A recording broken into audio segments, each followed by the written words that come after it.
नमस्कार, जोहार आप सभी साथियों का बहुत-बहुत स्वागत है हमारे चैनल पीसीएस फाउंडेशन पे। जैसे कि रीस्टार्ट करने का समय आ गया है और आप लोग लग जाइए क्योंकि जल्द ही हो सकता है जेएसएससी जल्द एग्ज़ाम ले ले। तो आप स्टार्ट कर दीजिए रीस्टार्ट और चलिए आज हमारा क्लास नंबर दूसरा है कंप्यूटर का, इसमें देखते हैं क्या ख़ास है। अगर आप पहला क्लास नहीं देखे हैं तो जाके देख देख लीजिए वहाँ पे मतलब यूट्यूब में डाला हुआ है। और किन्हीं को ये पीडीएफ चाहिए तो पीडीएफ प्राप्त करने के लिए हमारा पीसीएस फाउंडेशन के टेलीग्राम चैनल को आप ज्वाइन कर सकते हैं, वहाँ से आप यह पा सकते हैं क्या पीडीएफ। चलिए और किन्हीं को आप नए होंगे चैनल पे तो सब्सक्राइब कर लीजिएगा और बेल आइकन भी दबा लीजिएगा। निम्नलिखित में से कौन-सी एक ई-कॉमर्स वेबसाइट नहीं है? पहला सवाल है कि निम्नलिखित में से कौन-सा है जो ई-कॉमर्स वेबसाइट नहीं है? तो आपको 4 ऑप्शन दिख रहा है, तो फ्लिपकार्ट जो है ई-कॉमर्स है, बिल्कुल सही है। स्विगी जिससे खाना मँगाते वगैरह, ये भी मतलब ई-कॉमर्स है। उबर भी है लेकिन गूगल मैप जो है, यह नहीं है। चलिए इसकी थोड़ा-सा व्याख्या देखते हैं कि क्या है। ये तीनों है ना फ्लिपकार्ट, स्विगी, उबर, ओला, अमेज़न, स्नैपडील ये सब इत्यादि-इत्यादि, ये सब क्या है? ई-कॉमर्स मतलब ये वेबसाइट है जहाँ पर वस्तुओं और सेवाओं के एवज़ में निश्चित राशि शुल्क ग्राहक को सेवा प्रदाता को ऑनलाइन अथवा ऑफ़लाइन प्रदान करती है। जबकि जो गूगल मैप है एक वेब ऐप्स आधारित जीपीएस फ्री सर्विस है जो बिना शुल्क दुनिया भर के भौगोलिक क्षेत्रों और साइटों के बारे में विस्तृत जानकारी साझा करती है। चलिए अगला सवाल है कि पी रोम का पूर्ण रूप क्या है? इसमें पूछा है पी रोम का जो है पूर्ण रूप क्या है? तो क्या हो जाएगा आपका? इसका जो सही आंसर हो जाएगा ना पी रोम का, ये हो जाएगा प्रोग्रामेबल रीड ओनली मेमोरी। क्या हो जाएगा? प्रोग्रामेबल रीड ओनली मेमोरी इसका पूर्ण रूप है। पी-रोम पूर्ण रूप से प्रोग्रामेबल रीड ओनली मेमोरी यह अर्थात रोम रीड ओनली मेमोरी का भाग है। यह अस्थाई मेमोरी याद रखिएगा, यह कैसे मेमोरी है? यह अस्थाई मेमोरी है जिसे बदला नहीं जा सकता है अर्थात पावर ऑफ होने के बाद भी यह बनी रहती है। चलिए आगे बढ़ते हैं। कंप्यूटर विज्ञान में आमतौर पर इस्तेमाल किए जाने वाला संक्षिप्त नाम जो ओएस है, ओएस का संक्षिप्त नाम क्या है? मतलब इसका विस्तृत रूप में क्या है? तो कौन सा हो जाएगा? ओएस का जो होता है आपका फुल फॉर्म ऑपरेटिंग सिस्टम इसका सही आंसर हो जाएगा। यानी ओएस का बोलते हैं ऑपरेटिंग ऑपरेटिंग सिस्टम। इसके बारे में जानते हैं कि ये क्या कंप्यूटर विज्ञान में आमतौर पर इस्तेमाल किया जाने वाला संक्षिप्त नाम ओएस का से ऑपरेटिंग सिस्टम है। यह कंप्यूटर संचालन को सक्षम बनाता है। क्या करता है? संचालन को सक्षम बनाता है। अगला सवाल है कि रोगियों के दिल की धड़कन याद है ना? रोगियों के दिल की धड़कन को मापने के लिए अस्पतालों में निम्नलिखित में से किस कंप्यूटर का उपयोग किया जाता है? इसमें पूछा है कि रोगियों की दिल की धड़कन को मापने के लिए अस्पतालों में किस कंप्यूटर का उपयोग किया जाता है? तो आप लोग जानते होंगे ये जो है ना, यह किया जाता है हाइब्रिड कंप्यूटर का उपयोग किया जाता है। किसका? हाइब्रिड कंप्यूटर का। चलिए इसमें देखते हैं कि रोगियों के दिल की धड़कन को मापने के लिए अस्पतालों में हाइब्रिड कंप्यूटर का उपयोग किया जाता है। अगला सवाल है कि एक आईपी एड्रेस में कितने बिट्स होते हैं? बताइए एक आईपी एड्रेस में कितने बिट्स होते हैं? तो आप लोगों को पता होना चाहिए कि एक आईपी एड्रेस में लगभग नहीं मतलब 32 बिट्स होता है। कितना? 32 बिट्स होता है। चलिए इसके बारे में थोड़ा जान लेते हैं। इंटरनेट के संदर्भ में आईपी का पूर्ण रूप जो होता है इंटरनेट प्रोटोकॉल होता है। क्या होता है? इंटरनेट प्रोटोकॉल होता है। याद रखिएगा। वह तकनीक है जिसके माध्यम से कंप्यूटर इंटरनेट पर परस्पर डेटा व सूचनाएं भेजते, प्राप्त करते अथवा समायोजित करते हैं। एक आईपी पते का प्रारूप एक 32 बिट्स की संख्यात्मक पता होता है। कितना होता है? संख्यात्मक 32 बिट का संख्यात्मक पता होता है। अगला सवाल है कि डीएनएस एक नेटवर्किंग शब्द है जिसका अर्थ क्या होता है? बताइए। डीएनएस एक नेटवर्किंग शब्द है जिसका अर्थ क्या होता है? इसका अर्थ होता है डोमेन नेम सिस्टम। इसका अर्थ क्या होता है? डोमेन नेम सिस्टम होता है। इसके बारे में जानते थोड़ा।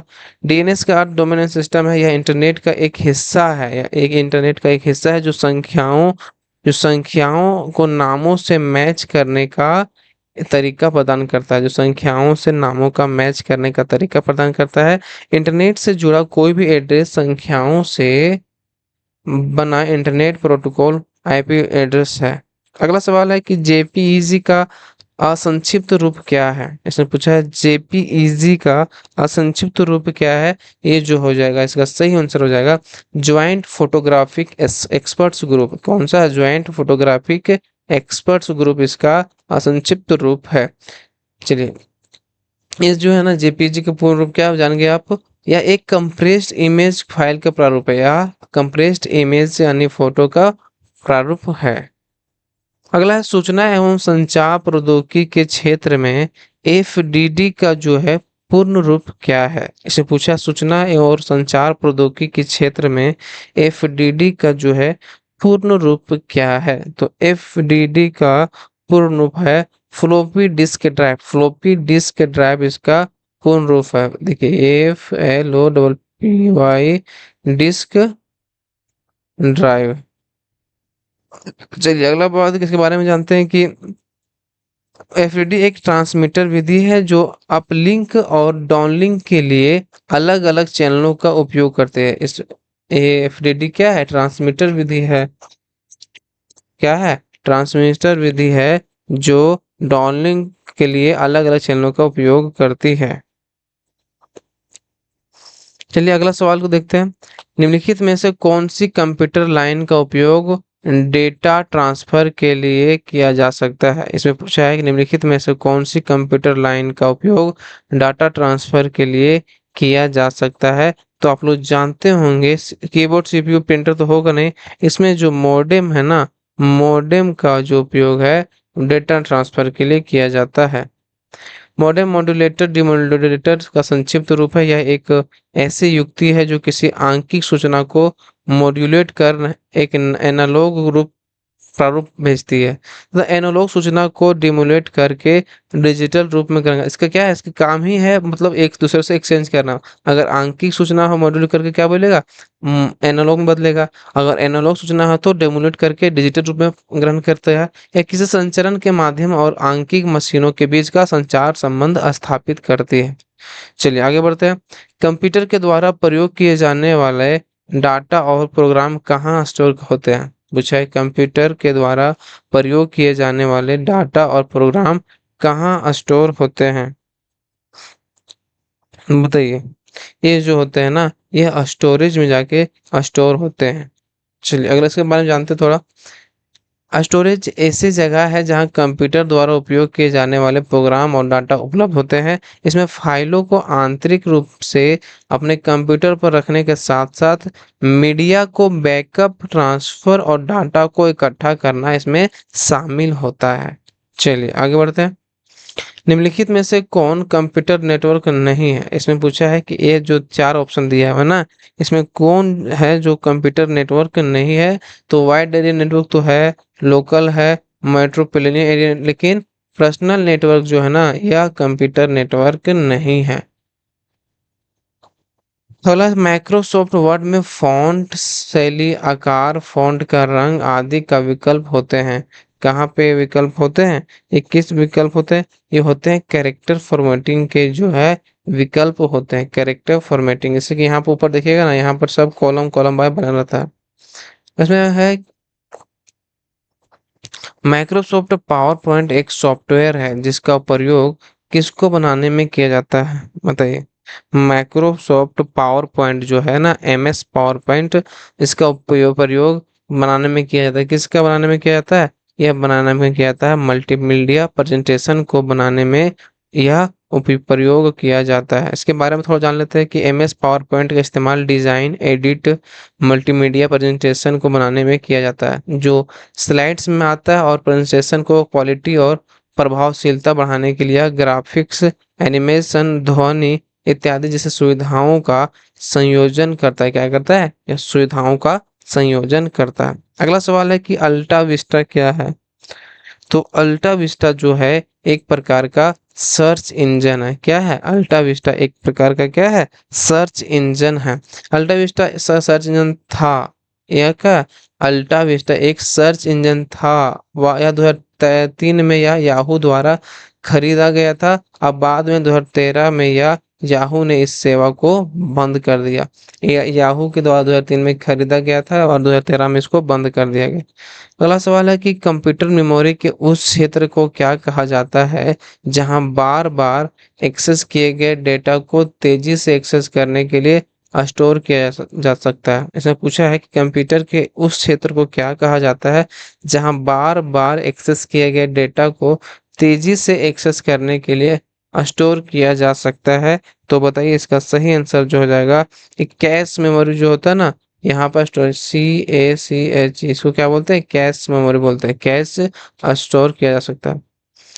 कैश मेमोरी कंप्यूटर का वह क्षेत्र होता है जहां बार बार एक्सेस किए गए डेटा को तेजी से एक्सेस करने के लिए स्टोर किया जाता है। यह आकार में बहुत छोटी होती है किंतु यह कंप्यूटर के प्रोसेसिंग गति को बढ़ा देती है। क्या करती है, प्रोसेसिंग गति को यह बढ़ा देती है। अगला सवाल है कि कैश मेमोरी किस सिद्धांत पर कार्य करती है। कैश मेमोरी, कैच बोलते हैं उसको, CACHE। कैश मेमोरी जो है किस सिद्धांत पर कार्य करती है। इसमें पूछा है किस सिद्धांत पर कार्य करती है, या रेफरेंस की स्थिति में यह कार्य करती है। क्या करती है, रेफरेंस के सिद्धांत पर यह कार्य करती है। लोकेलिटी ऑफ रेफरेंस को लोकेलिटी के सिद्धांत के रूप में जाना जाता है। यह कैश मेमोरी इसी सिद्धांत पर कार्य करते हैं। कैश मेमोरी अभिगम पैटर्न के आधार पर समान मूल्यों या संबंधित संग्रहण स्थानों को यह एक्सेस करती है। अगला सवाल है कि प्रोग्रामिंग में स्टेटमेंट का दोहराव क्या कहलाता है। अगर आप प्रोग्रामिंग कर रहे हैं तो उसमें आप दोहराव करेंगे तो क्या कहलाएगा। प्रोग्रामिंग में स्टेटमेंट का दोहराव क्या कहलाता है, यह जो कहलाता है आपका लूपिंग कहलाता है। क्या कहलाता है, लूपिंग, LOOPING, लूपिंग कहलाता है। लूपिंग उन आदेशों का अनुक्रम है जो कंडीशन शर्त पर पहुंचने तक लगातार दोहराई जाती है। जो कंडीशन शर्त तक पहुंचने पर लगातार दोहराई जाती है। लूपिंग का इस्तेमाल जो है किसी अवधि में बार बार एक ही कथन या स्टेटमेंट को एग्जीक्यूट करने के लिए यह किया जाता है। क्या क्या, एग्जीक्यूट करने के लिए यह किया जाता है। अगला सवाल है कंप्यूटर माउस का आविष्कार किसने किया। बहुत मजा कि कंप्यूटर माउस का जो है वो आविष्कार किसने किया। तो कंप्यूटर माउस का जो आविष्कार है डोगलस एंजल बर्ट के द्वारा यह आविष्कार किया गया था। किसके द्वारा, डोगलस एंजल बर्ट के द्वारा आविष्कार किया गया था। डगलस एंजल बर्ट जो है अनपे प्रयोगशाला स्टैनफोर्ड रिसर्च इंस्टीट्यूट में कंप्यूटर माउस का आविष्कार किया। कहाँ पर किया था, स्टैनफोर्ड रिसर्च इंस्टीट्यूट में यह कंप्यूटर माउस का आविष्कार किया। इसके अलावा उन्होंने हाइपर टेक्स्ट नेटवर्क कंप्यूटर और पूर्ववर्ती ग्राफिकल यूजर इंटरफेस भी विकसित किया। इसमें क्या है, उन्होंने क्या है, इसके अलावा जो है उन्होंने हाइपर टेक्स्ट नेटवर्क कंप्यूटर और पूर्ववर्ती ग्राफिक यूजर इंटरफेस को भी विकसित किया। अगला सवाल है कि निम्नलिखित में से बाइनरी लॉजिक और अंकगणित के प्रोग्रामिंग का में अग्रणी कौन है। इसमें पूछा है कि कौन सा, जो चार ऑप्शन में दिया है, तो कौन निम्नलिखित में से कौन है कि बाइनरी लॉजिक और अंकगणित के प्रोग्रामिंग में अग्रणी कौन है। तो अग्रणी जो है ना, ये आपका हो क्लाउडे सेनॉन जो है ना, यह अग्रणी, क्लाउडे सेनॉन या अग्रणी है। जानते हैं इसके बारे में थोड़ा। क्लाउडे सेनॉन बाइनरी लॉजिक और अंकगणित के प्रोग्रामिंग के लिए जाता है। यह अमेरिकन गणितज्ञ, इलेक्ट्रिकल इंजीनियर और क्रिप्टोग्राफर थे। ये फादर ऑफ इंफॉर्मेशन थ्योरी के लिए जाना था। इसको क्या बोला था, इन्हें इन्हें फादर ऑफ इंफॉर्मेशन थ्योरी के लिए यह जाना जाता है। अगला सवाल है कि निम्नलिखित में से कौन सा एक संशोधक बटन मॉडिफायर की है, बताइए। कौन सा जो है इसमें मॉडिफायर की है। तो इसमें जो ऑप्शन दिख रहा होगा ना, ये कौन सा हो जाएगा, एक कंट्रोल भी हमारा मॉडिफायर किया है, शिफ्ट भी मॉडिफायर किया है, अल्ट भी मॉडिफायर किया है, यानी हमारा ऑप्शन जो डी है वो सही हो जाएगा।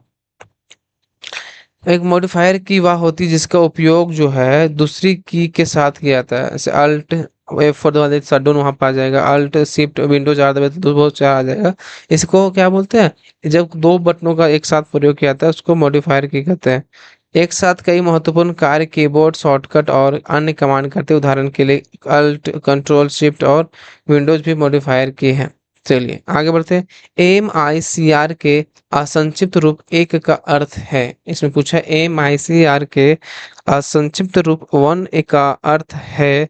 इसका जो अर्थ है ना वो स्याही इंक है। इसका अर्थ स्याही इंक है। इसके बारे में थोड़ा जान लेते हैं, मजा आ जाएगा।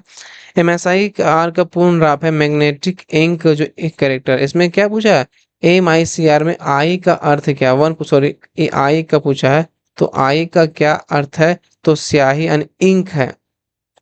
एमएसआई का पूर्ण नाम magnetic ink character ink recognition में आई का अर्थ इंक होता है। वह तकनीक है जिसकी मदद से ये सुरक्षा कोड प्रिंट किया जाता है। इसमें क्या किया जाता है? सुरक्षा कोड प्रिंट किया जाता है। आयरन ऑक्साइड इंक आधारित magnetised code baking sector note अथवा चेक के ऊपर प्रिंट रहते हैं। क्या होता है? चेक के ऊपर प्रिंट रहते हैं जिसमें प्रत्येक ब्रांच की जानकारी, नाम, शहर इत्यादि दर्ज होती है। इसमें क्या होता है? प्रत्येक ब्रांच की जानकारी, नाम या शहर इत्यादि दर्ज होती है। निम्नलिखित में से कंप्यूटर भाषा कोबोल का आविष्कार किसने किया था? इसमें पूछा है कि निम्नलिखित में से कंप्यूटर भाषा जो कोबोल है का आविष्कार किसने किया था? तो कोबोल का आविष्कार किया था ग्रेस मूरे होपर के द्वारा। यह आविष्कार किया गया था। याद रखिएगा, ग्रेस ग्रेस मूरे होपर के द्वारा कोबोल का आविष्कार किया गया था। कंप्यूटर भाषा कोबोल का आविष्कार ग्रेस मूरे होपर ने किया था। इसका पूरा नाम होता है कॉमन बिजनेस ओरिएंटेड लैंग्वेज, अन्य व्यवसाय उन्मुख भाषा है। इसका फुल फॉर्म क्या है? Common business oriented language. अगला सवाल है, निम्नलिखित में से कौन सा एक सिस्टम सॉफ्टवेयर है? इसमें पूछा है कि कौन सा इसमें डेटा कौन सा है। 4 ऑप्शन दिया है, database, word processor, spreadsheets, compiler जो है एक सिस्टम सॉफ्टवेयर है। कौन सा हो जाएगा इसमें? इसमें जो है ना कंपाइलर जो है या सिस्टम सॉफ्टवेयर है। क्या है? सिस्टम सॉफ्टवेयर कंपाइलर है।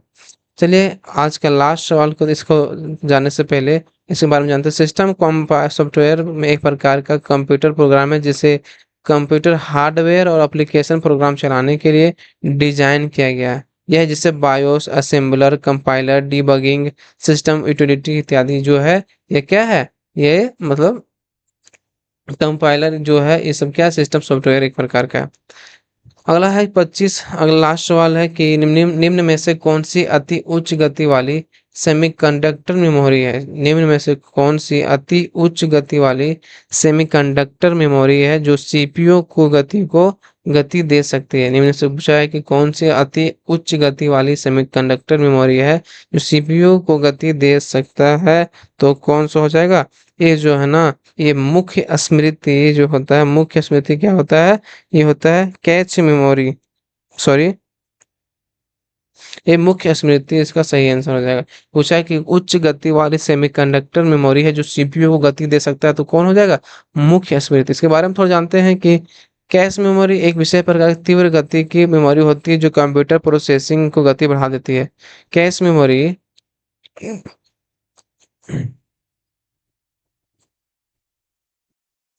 कैश मेमोरी आकार में बहुत छोटी लेकिन कंप्यूटर की मुख्य मेमोरी बहुत ज़्यादा होते होते इसे सीपीयू मेमोरी भी कहा जाता है। जिन प्रोग्रामों और निर्देशों को बार बार इस्तेमाल किया जाता है उनको कैश मेमोरी के अंदर अपने सुरक्षित कर लेती है। चलिए ए जो है ना इसका जो सही आंसर कौन हो जाएगा? ए ऑप्शन डी हो जाएगा। ना कि तो पूछा है कि उच्च गति वाली सेमीकंडक्टर मेमोरी सीपीयू में गति दे सकता है, तो कैश मेमोरी यह है इसका आंसर हो जाएगा इसके व्याख्या के अनुसार। चलिए आज का यहीं पे खत्म होता है क्लास। कैसा लगा आप जरूर कमेंट कीजिएगा और क्या सुधार करना है, क्या क्या क्लास आपको चाहिए वो भी बता दीजिएगा। चलिए मिलते हैं अगले वीडियो में, तब तक के लिए बहुत बहुत धन्यवाद।